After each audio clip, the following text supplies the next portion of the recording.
Hello दोस्तों, नमस्कार। स्वागत है आप सभी लोगों का मेरे फ़ोटोशॉप की पहली क्लास में। दोस्तों, आज से हम लोग फ़ोटोशॉप 7.0 का बिल्कुल शुरू से सीखना प्रारंभ कर रहे हैं। यह फ़ोटोशॉप का पहला पार्ट है। इसके बाद फिर हम दूसरा पार्ट, तीसरा पार्ट, जब तक फ़ोटोशॉप कंप्लीट नहीं हो जाता तब तक इसी चैनल के माध्यम से पार्ट बाय पार्ट सारे वीडियोज़ मेरे चैनल पर आपको मिलेंगे। अगर फ़ोटोशॉप में आपको कुछ नहीं आता है तो बिल्कुल जीरो से बताऊंगा, आपको सीखना है। इस सीरीज़ से जुड़ने के लिए इस चैनल को सब्सक्राइब कर लीजिए। चलिए तो आए चलते हैं कंप्यूटर स्क्रीन पे और जानते हैं कुछ रोचक तथ्य। स्टार्ट मेनू में क्लिक करना है और यहाँ पे आपको फ़ोटोशॉप सर्च करना है। तो हमारे पीसी में फ़ोटोशॉप 7.0 भी है और फ़ोटोशॉप लेटेस्ट वर्जन में है। इससे लेटेस्ट है, ये 2015 भी है। पहले मैं आपको 7.0 बता रहा हूँ। ये बहुत ही लोकप्रिय वर्जन है। इसका उपयोग बहुत सुलभ होता है, अच्छा सारा काम इसमें हो जाता है।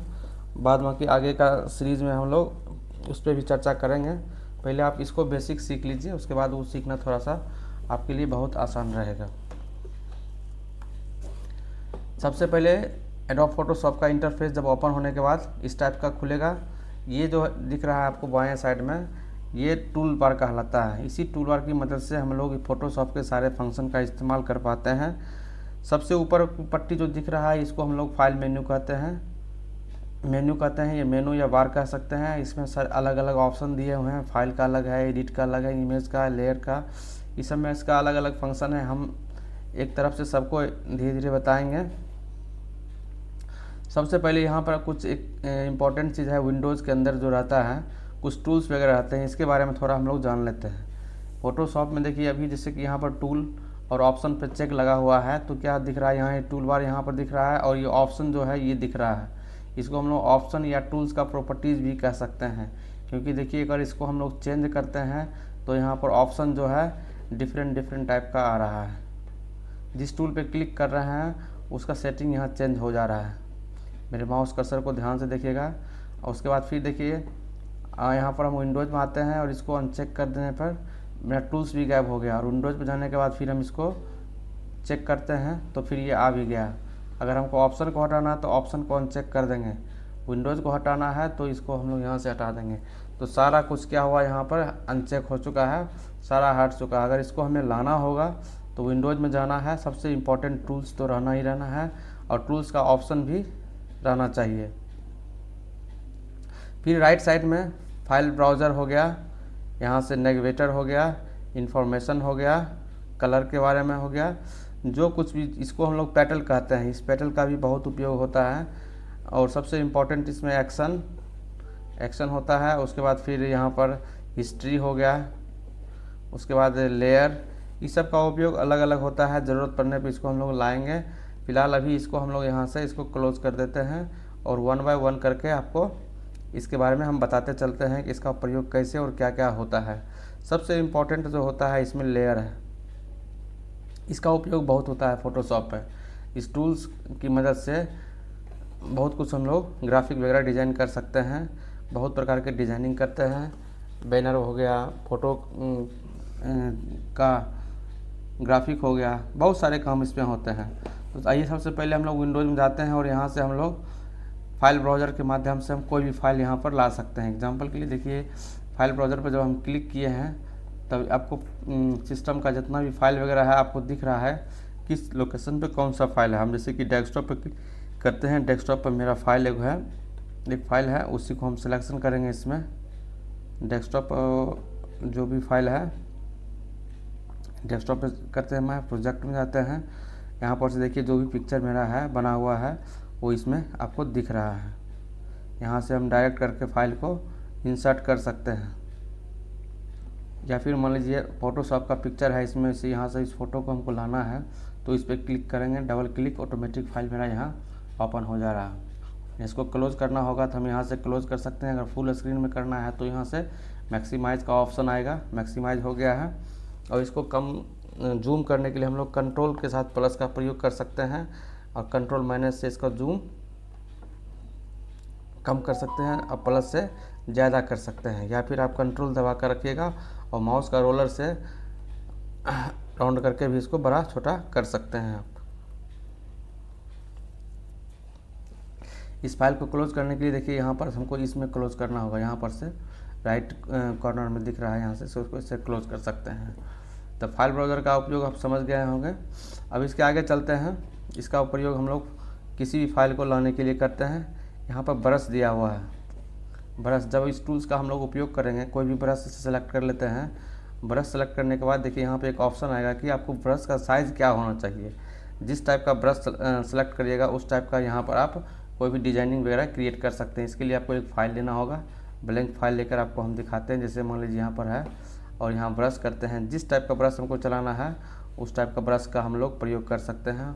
और जो कुछ भी लिखना है, अगर मोटा लेते हैं तो मोटा लिखाएगा, पतला लेते हैं तो पतला लिखाएगा। इसमें और भी बहुत प्रकार के डिज़ाइन वगैरह रहते हैं, टेक्सचर वगैरह रहते हैं, उसका भी आप लोग आगे जाके इसका प्रयोग देखिएगा।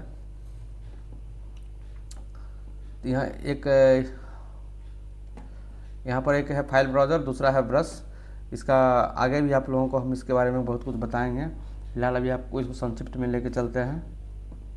फिर है यहाँ पर नेविगेटर। नेविगेटर क्या होता है, जैसे कि मान लीजिए किसी फाइल को हम यहाँ से सेलेक्ट कर लिए, मेरा फाइल यहाँ आ गया। अगर फाइल बनाते समय हमें इसको जूम वगैरह करना होगा तो हम लोग यहाँ से इसका जूम कर सकते हैं। जूम हो जा रहा है,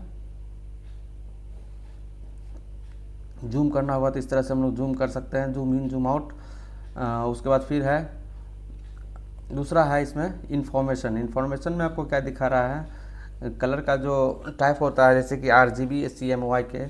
तो यहाँ पर जैसे कि अब मेरा माउस कर्सर को ध्यान से देखिएगा कि माउस कर्सर मेरा फ़ोटो के बाहर है, यहाँ बिल्कुल सब 0 हुआ है। लेकिन जो ही मैं माउस कर्सर को किसी कलर पे ले जाऊँगा तो देखिएगा उसका कोड जो है यहाँ प्रदर्शित हो रहा है। देखिए जैसे कि मैंने अभी ब्लू कलर पे मेरा माउस पॉइंटर है और RGB दिखा रहा 37 174 246 और CMYK में उसका दूसरा कलर कोड दिख रहा है। या फिर इसके सफ़ेद भाग में मैं लेकर आता हूँ तो कलर कोड वहाँ डिफरेंट हो जा रहा है, मतलब कि किस कलर, कौन सा कलर कहाँ पे है, इससे उसका हमको इन्फॉर्मेशन मिल जा रहा है। और दूसरा देखिएगा नीचे ये जो पोजीशन दिखा रहा है XY करके, ये पोजीशन दिखा रहा है। जैसे कि रूलर पे देखिए, रूलर यहाँ इसको हम लोग रूलर कहते हैं। यहाँ से हम 8 है और इसके सामने रखते हैं, देखिए कुछ समथिंग दिखा रहा है 7.96। हमारा माउस कर्सर जहाँ भी है उसका वो लोकेशन दिखाता रहता है, पोजीशन दिखाता है। और अभी जो है विड्थ और हाइट कुछ नहीं दिखा रहा है। विड्थ और हाइट तब दिखेगा जब यहाँ से हमको इस सिलेक्शन टूल से इसको हम लोग सेलेक्ट कर लेंगे किसी भाग को, तब इसका देखिए विड्थ और हाइट भी यहाँ प्रदर्शित हो रहा है।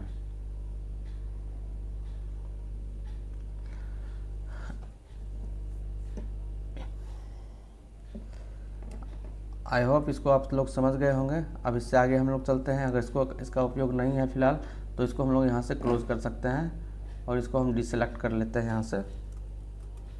आगे ऑप्शन इसमें दिया गया है, कलर का ऑप्शन दिया गया है। फोटोशॉप में कलर बहुत ही इम्पोर्टेंट है। इसमें देखिए कलर 2 प्रकार के होते हैं, जैसे कि यहाँ की आप टूल्स बार में भी देख रहे हैं, यहाँ पर कलर का ऑप्शन दिया हुआ है। इसमें 2 टूल होते हैं, एक होता है फॉरग्राउंड कलर जो कि ऊपर का कलर होता है, एक होता है बैकग्राउंड का कलर।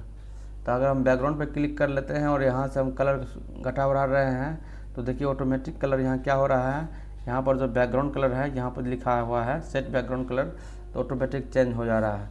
इसको हमको जिस कलर में हमको कन्वर्ट करना है हम कर सकते हैं इस प्रकार से भी, या फिर हम डायरेक्ट माउस स्पीकर से भी यहाँ से कलर हम लोग सेलेक्ट कर सकते हैं। जो भी कलर हमको चेंज करना होगा यहाँ पर हम लोग चेंज कर सकते हैं और इसका इफेक्ट यहाँ पर भी आ जाता है, आपके टूल्स बार में भी आ जाता है। फिर यहाँ पर एक दूसरा है फॉरग्राउंड कलर पे अगर हमको कोई चेंजिंग करना है तो इस पर क्लिक करेंगे और इस तरह से देखिए आप जो कलर करना चाहते हैं फॉरग्राउंड में वो कलर यहाँ से पिक कर सकते हैं और उसका चयन आप कर सकते हैं। यहाँ कलर की मदद से आप कोई भी कलर बना भी सकते हैं। जैसे कि एग्जांपल के लिए आपको मैं भी थोड़ी देर पहले बताया था कि इन्फॉर्मेशन से एग्जांपल के लिए यहाँ से इन्फॉर्मेशन हम लोग नेविगेटर इसको ऑन कर लेते हैं। नेविगेटर में इन्फॉर्मेशन था, अगर मान लीजिए हमको ये कलर बनाना है तो इसका RGB में 137 174 246 है कोड। यहाँ पर देख लीजिएगा ठीक से, इसको याद रखिएगा 37 174 246 और इस प्रकार से हम लोग यहाँ पर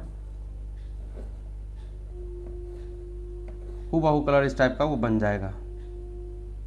37 174 246 37 हमें को यहाँ टाइप करना है, 174 और 276। देखिए दोस्तों, बिल्कुल जैसा इसके बैकग्राउंड में कलर है हूबहू कलर यहाँ पर फॉरग्राउंड में आ चुका है। अगर हम इसको बदलना चाहेंगे तो हम अब अप्लाई कर सकते हैं। देखिए ये कलर और ये कलर का कोड मिल गया। इस तरह से हम लोग सेम टू सेम कलर बना सकते हैं, थोड़ा भी डिफर नहीं होगा अगर कोड हम लोग सही से इसका उपयोग करेंगे तो। फिर हम लोग चलते हैं आगे। दूसरा इसमें ऑप्शन दिया है स्विचेस। स्विचेस में के वजह से आप कोई भी कलर पिक कर सकते हैं, किसी भी कलर का आपको पिक करना है तो आप देखिए यहाँ पर कलर कर यहाँ सिलेक्शन चेंज हो रहा है यहाँ पे टूल्स बार पे। अगर फिर हम बैकग्राउंड में क्लिक कर देते हैं तो बैकग्राउंड का कलर आप डिफरेंट होगा।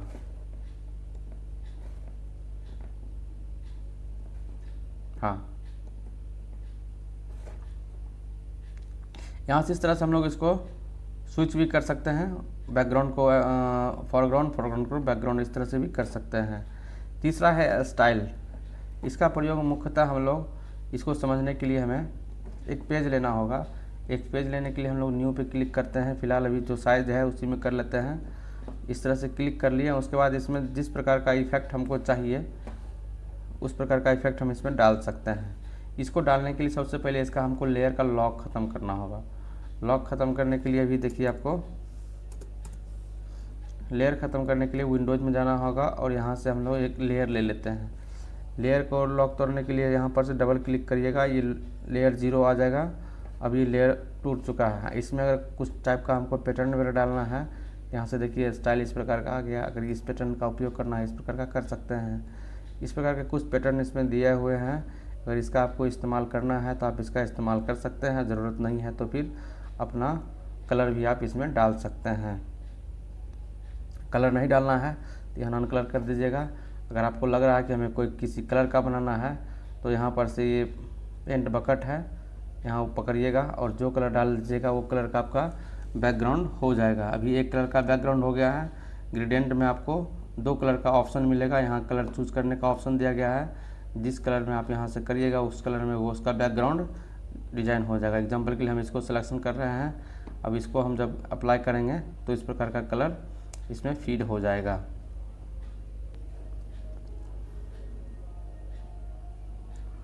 फिर है दोस्तों इसमें विंडोज़ के बाद इसमें आ जाता है हिस्ट्री का। हिस्ट्री में मैंने अभी जितना भी कोई अगर पिक्चर मैंने जैसे यहाँ से मैं कोई फाइल ले लेता हूँ, यहाँ से मैंने कोई फाइल लिया, ये फाइल लिया, उसके बाद मैं इसमें जो भी चेंजिंग करूँगा, जैसे मैं जो भी चेंजिंग कर रहा हूँ इसमें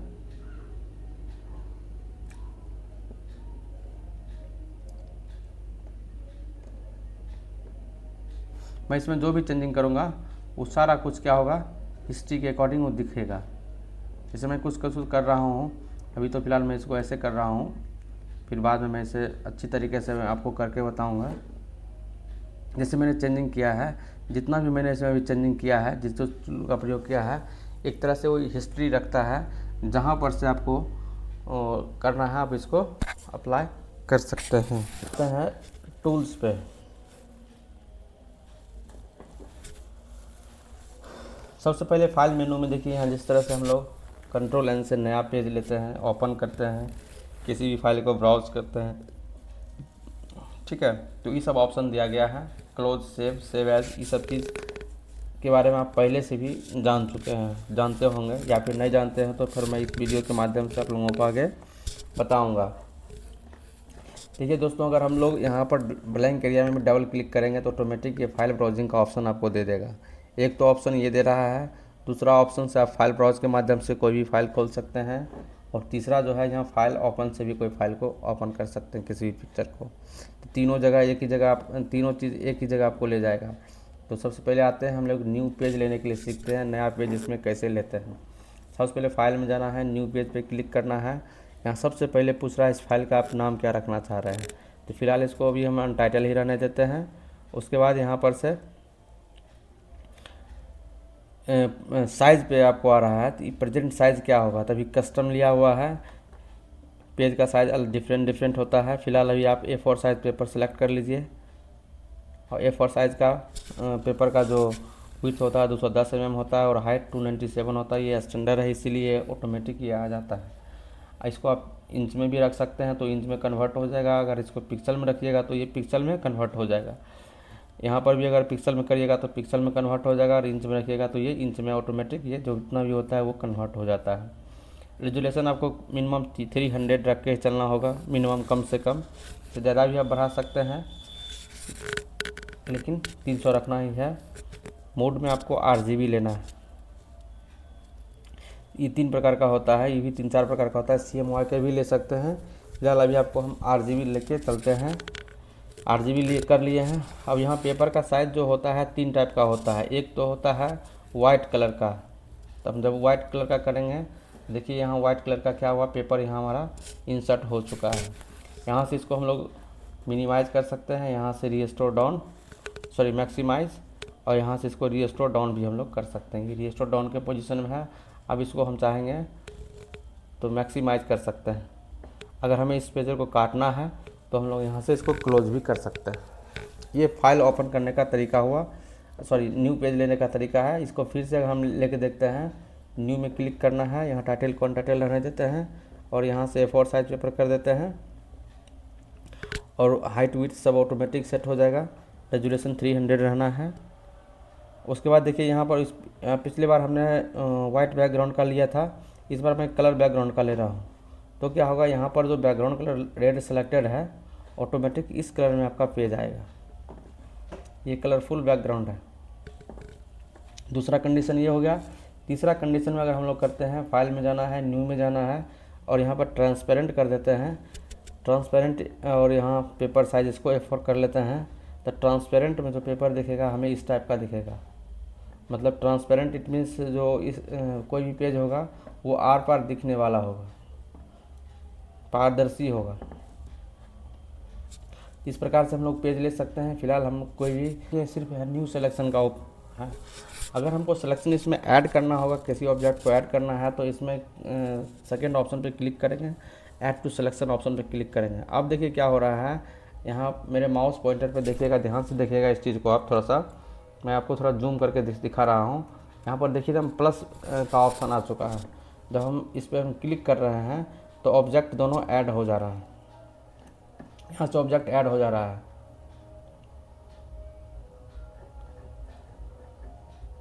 अब कहीं भी हम क्लिक कर रहे हैं तो इस कंडीशन में ऑब्जेक्ट जितना भी हम सिलेक्शन ले रहे हैं ऑटोमेटिक वो सब क्या हो रहा है, ऐड हो जा रहा है। इसी प्रकार यहाँ से अगर हम लोग चाहेंगे तो यहाँ से राइट क्लिक लेकर, यहाँ पर अगर राइट क्लिक हम लोग दबाते हैं, यहीं पे एक टूल्स आता है, इसका नाम है इलेक्ट्रिकल मर्करी टूल्स। इस पर अगर हम लोग क्लिक करते हैं सेकेंड वाले ऑप्शन पे, तो अभी तक तो स्क्वायर बन रहा था, लेकिन यहाँ से अगर इस तरह सेव करते हैं तो इसी में ये ऐड हो गया है। इस तरह से डिफरेंट टाइप का शेप हम लोग क्रिएट कर सकते हैं अगर चाह रहे हैं तो। फिर देखिए यहाँ तो ऐड करने का ऑप्शन आ गया। फिर यहाँ पर दिया हुआ है इस सिलेक्शन का सब्सट्रैक्ट फ्रॉम सिलेक्शन। सब्सट्रैक्ट मतलब घटा होता है। अब देखिए जब इस पर हम क्लिक कर देते हैं तो आपका जो माउस कर्सर है उस पॉइंटर के साथ साथ माइनस का सिंबल आ चुका है। अगर हम यहाँ पर इस तरह से करते हैं तो देखिए ये राउंड शेप आपका घट चुका है, मतलब कि ये सिलेक्शन कट चुका है एक तरह से कह लीजिए। देख रहे हैं सिलेक्शन कट रहा है यहाँ पे, इसको ऐसे समझ लीजिए। थोड़ा सा इसको मैं छोटा कर देता हूँ,